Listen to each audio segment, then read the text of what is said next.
जी हाँ।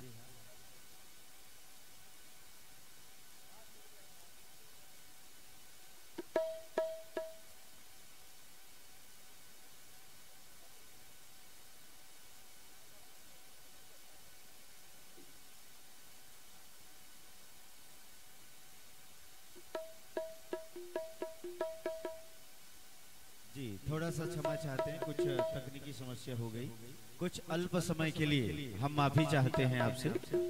ये कुछ बातें हैं पिपलेश्वर महादेव समिति के श्री हेमू निषाद द्वारा शिव विवाह से प्रसन्न होकर अपने परिवार की तरफ से 100 रुपए का दान आपके मंडली के लिए प्रेषित किए हैं। कोटि कोटि साधुवाद, धन्यवाद। श्री पिपलेश्वर महादेव समिति के सम्माननीय निषाद जी द्वारा शिव विवाह पर प्रसन्न होकर 100 रुपए का आभार आपके लिए।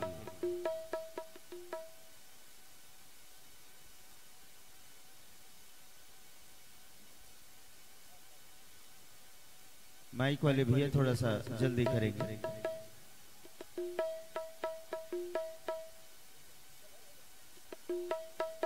बोल रामचंद्र की। अजगड़े सांप के रामा मड़वा सजाई के रामा,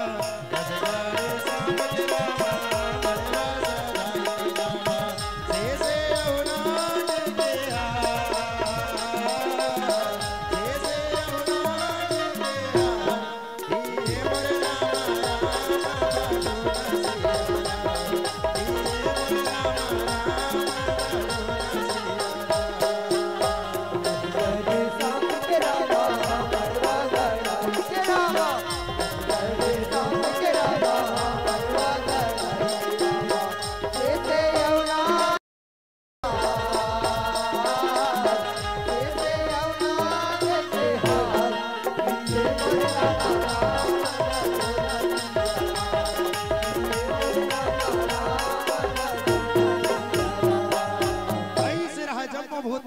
भोला के मड़वला सजाते सवराथे और सुंदर भोला के याद आई हो सुंदर तेल हरदी चढ़ाए बर चला थे कथे श्यार शमशान घाट के भभूत रहा भोला के अंगन में तेल हरदी जम्मो भूत बरेत पर रहा थे चढ़ाए बर चला थे कथे का ये की तेली चढ़ेगे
छेले सात सात तिल चढ़ाते और सुंदर सात बार उतार के जब भूत प्रेत में रह दाई याद भगवान भोलेनाथ के मड़वा नाचे बढ़ चला थे कथे जब भूत प्रेत रहा भोला के मड़वा नाचे बढ़ चला थे जब भूत प्रेत रहा पर्रा बिजराला धर थे कथे का हाय हाय मड़वा डोलेरा हाय हाय मड़वा डोलेरा माँ की मोर नचई माँ मड़वा डोलेरा माँ की मोर नचई माँ मड़वा डोलेरा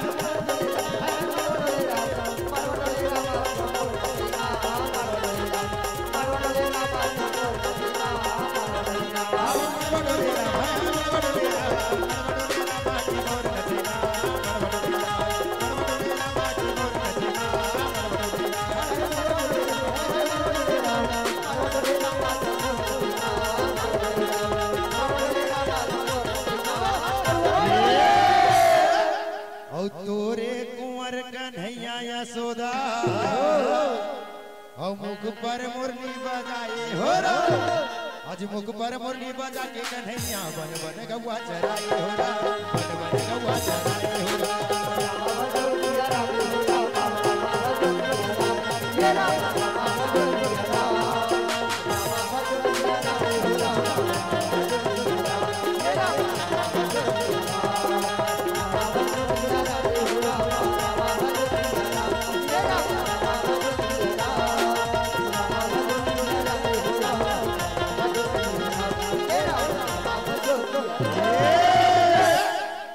चांदी चांदी के खंभा गड़े हीरा और सोने के गड़े मियारी हो आज हीरा मोती के झुलना बने हैं झूले यशोदा झूले यशोदा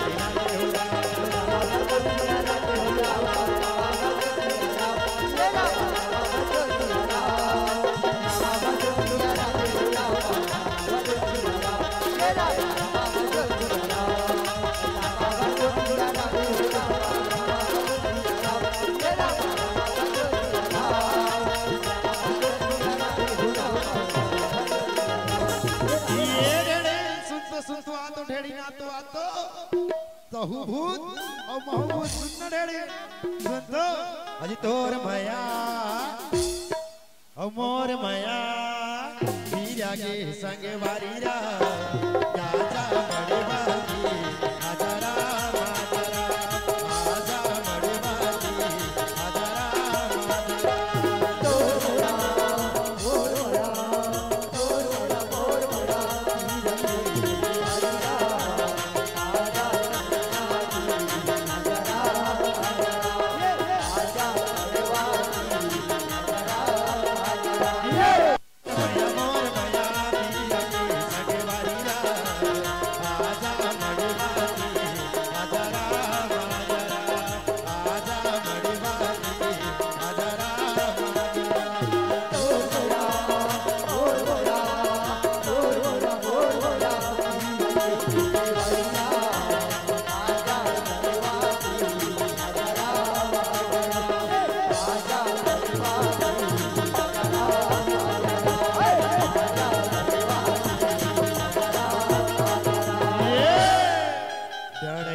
झुपते आबिरा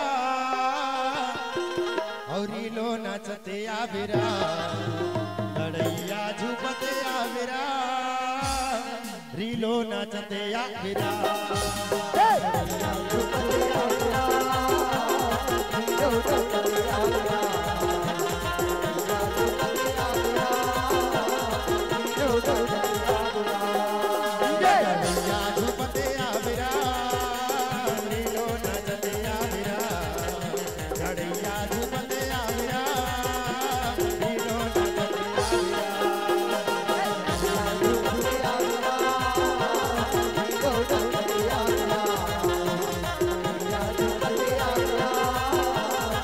go, go, go.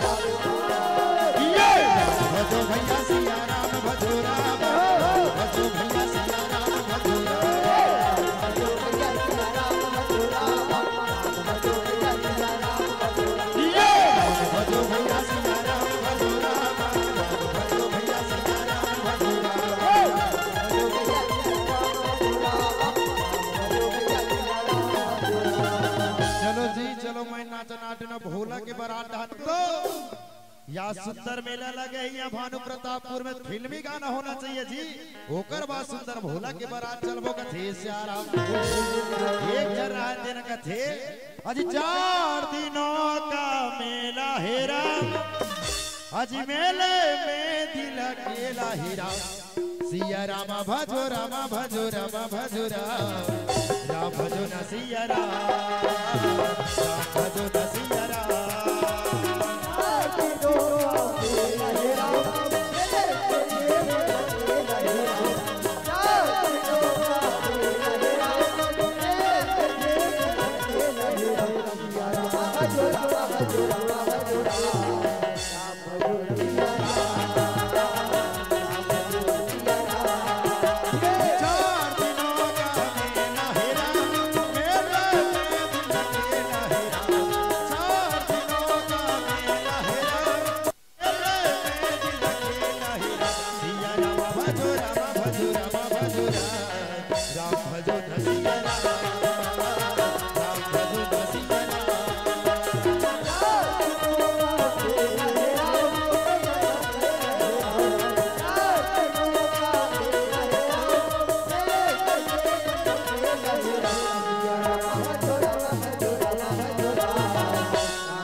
अब एक दले आए देवता मन चमके चारों कुटे हो चमके चारों कुटे हो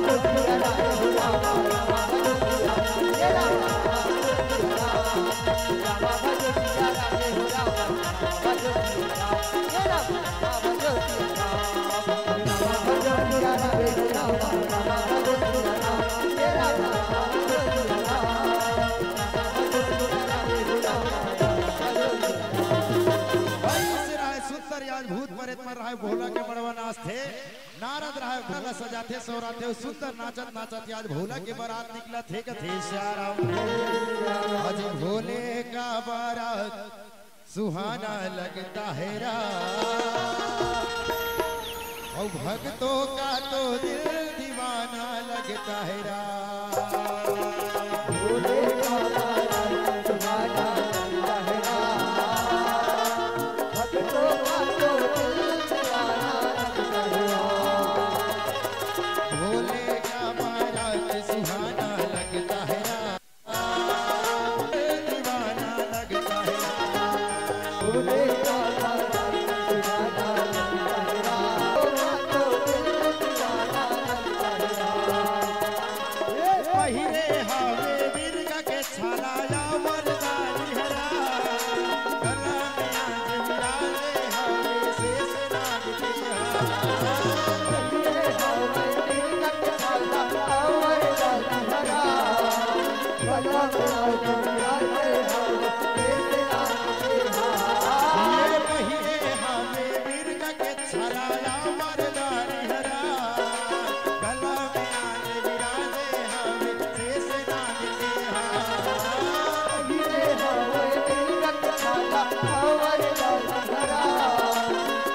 हिमाचल पर्वत में जाते भूत प्रेत में रहते मन कथे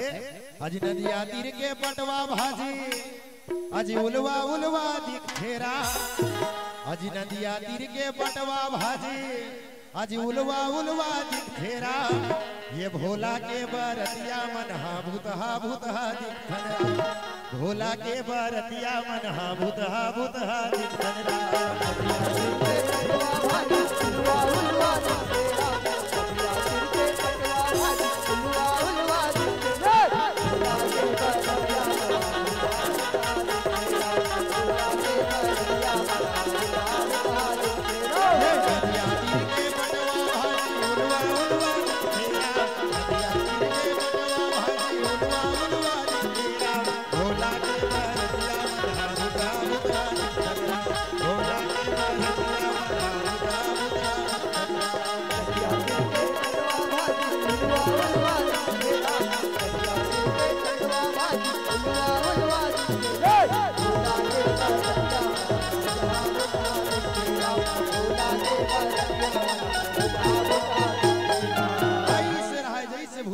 नाचा थे सुंदर राजा हिमांचल रानी मैनावती माता पार्वती रहा सुंदर बराती पर घा के ले चला थे कथे बहरू फूले बरसाओ भोला के बारात आया है भोला के बारात आया है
माता पार्वती राय सुंदर भोला की आरती लकड़ थे दाई जैसे आरती लकड़ थे और सुंदर रहे माता पार्वती रहे भोला के गला में सुगर वरमाला ला पहिरा थे कथे श्याराम और जैसे माता पार्वती पहिरा थे वैसे भोला रहे दोनों जन रहे आज पति पत्नी के बंधन में बंधे बर चला थे कथे श्याराम दोनों रहे पति पत्नी के बंधन में बंधे बोल शंकर भगवान के बोल उमापति महादेव के जय श्याराम जैसे दोनों पति पत्नी के बंधन में बंधे दाई याद हिमांचल राजा मैनावती राय सुंदर अपन बेटी के कन्यादान करे बर चला थे कथे श्याराम गुने तोरे टिंगए रामाय चे हर बचे हरे राम चे हर बचे हर गुने तोरे टिंगए वो सिगार यहो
की दूध तेरी आइत राम आगा मोरे राम गैया के दूध भरा मीठे राम आगा मोरे राम गैया के दूध भरा मीठे राम लागत रे झूठी डाले राम आगा मोरे राम तीनों दिल का जीता डाले राम आगा मोरे राम तीनों दिल का जीता डाले राम।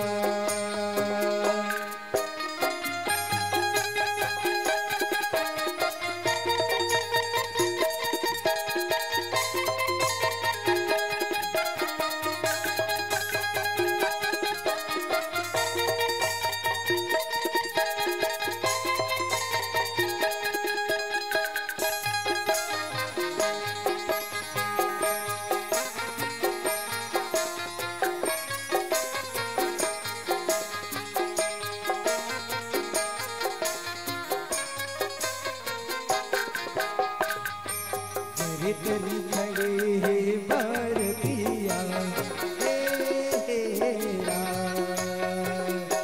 दर दर खड़े है भारतिया तेरी खड़े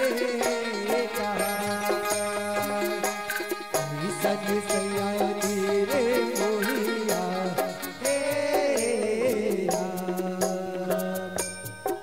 सज सयानी रे मोहिया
समाप्त होते जाए।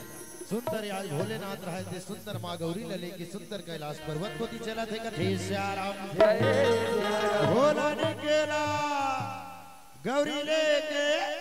भोला निकेला गौरी लेके कैलाशपुरी के धाम ये भोला सावन लागे हो।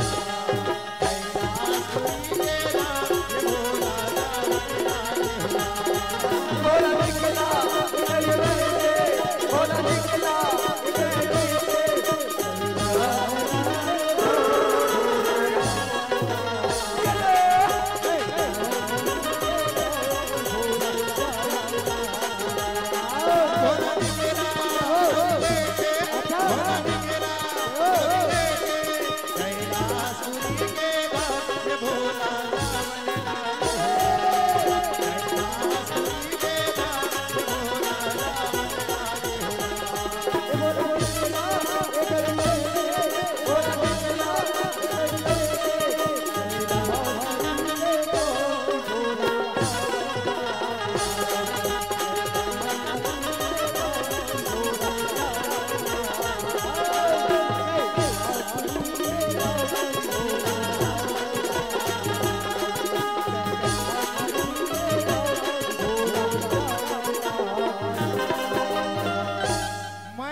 जाए के बेरा का वो माया दे दे रा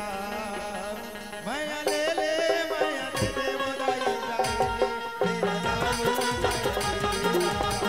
माया दे दे माया जाए के बेरा का हो माया दे दे माया दे दे माया जाए के बेरा का हो ये 50 बार सरोता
जाए के बेरा जाए जुहार रे नरा सीताराम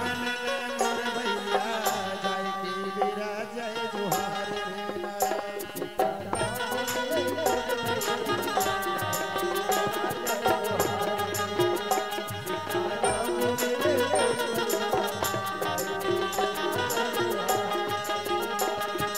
हिंदू मल्ला राम रामिया मुस्लिम ला सलाम भाई मोर मुस्लिम ला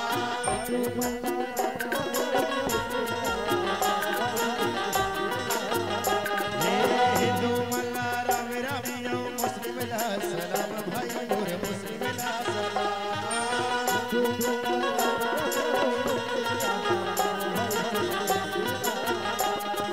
है कोई बैरागी भैया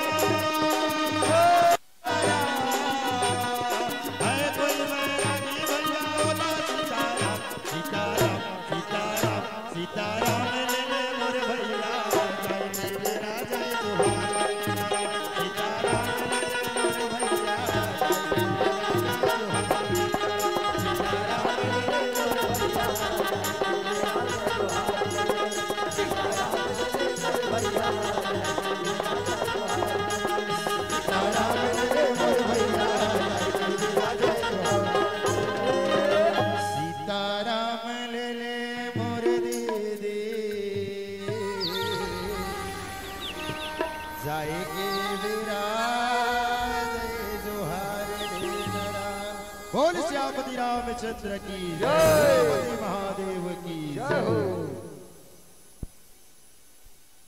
बहुत बहुत आभार, बहुत बहुत धन्यवाद। जोरदार तालियां बजाएं। आवाज ला देख ले बेगा, जोरदार तालियां बजाएं। ये प्रस्तुति अभी आप सब देख रहे थे आदरणीय ओम साई रामधुनी परिवार पेंडरवानी जिला बालोद छत्तीसगढ़ की प्रस्तुति। लगे सवारन सकल सुर वाहन विविध विवान, होई मंगल सुबद करहीं अप्सरा गान। इस प्रसंग पर भगवान शिव एवं जगत माता पार्वती के विवाह का आनंद उत्सव आप सब मना रहे थे। इस आनंद उत्सव में एक लीला के माध्यम से हम और आप सबको शरीक होने के लिए श्री ओम साई रामधुनी परिवार पेंडरवानी ने भरसक प्रयास किया, विनम्र प्रयास किया और उस प्रयास में हम और आप सब सम्मिलित होकर इस विवाह का आनंद लिए। इतदर्थ आपके मंडली का बहुत बहुत साधुवाद ज्ञापित करते हुए आपके मंडली के प्रति नवीनता के साथ छत्तीसगढ़ के विभिन्न मंचों में प्रस्तुति प्रदान करें, इसी आशा और विश्वास के साथ आप सबके प्रति कृतज्ञता ज्ञापित करते हुए एक बार जोरदार तालियां बजाएं, जोरदार तालियां बजाएं। आइए आपके लिए कुछ पुरस्कार मेरे तक पहुंचे हैं, निवेदन करूं। उत्तम चौबे जी द्वारा 200 रुपए का भार, उत्तम यदु कन्हार गांव से 100 रुपए एवं ख्याति धुमाल गुरु भानु प्रताप की ओर से 100 रुपए का आभार आप तक सादर प्रेषित किए हैं। बहुत बहुत धन्यवाद, आभार। और जितने भी हमारे इस श्री पार्वती विवाह उत्सव में कला झांकी में आप सब उपस्थित हुए जी, निवेदन कल पुनः 2 बजे, ठीक 2 बजे आदरणीय छत्तीसगढ़ के ख्याति लब्ध कीर्तनकार परम आदरणीय गुरुदेव श्री कामता प्रसाद सरन जी कीर्तनकार कुड़ेरा दादर की पुनः प्रस्तुति होगी कल 2 बजे और संध्या 7 बजे भरत प्यारा मानस परिवार माकड़ी कोंडागांव की ओर से भजन संध्या की प्रस्तुति इसी मंच के माध्यम से होगी आज की तरह। तो अतः समस्त दर्शक दीर्घा आप अधिक से अधिक संख्या में आकर अपना अपना स्थान बुकिंग करा लेंगे, क्योंकि आज ऐसा दिन था कि रोड के बाहर से भी बहुत सारे श्रोता कार्यक्रम का आनंद ले रहे थे। मैं हमारे समिति के सदस्यों से निवेदन करूंगा, प्रस्तुति पश्चात आदरणीय रामधुनी मंडली ओम साई रामधुनी परिवार पेंडरवानी के सम्मानीय सदस्यों को समर्पण भेंट कर ससम्मान मंच से विदाई प्रेषित करेंगे। हमारे भैया श्री रावटे जी, भैया की चक्रधारी जी,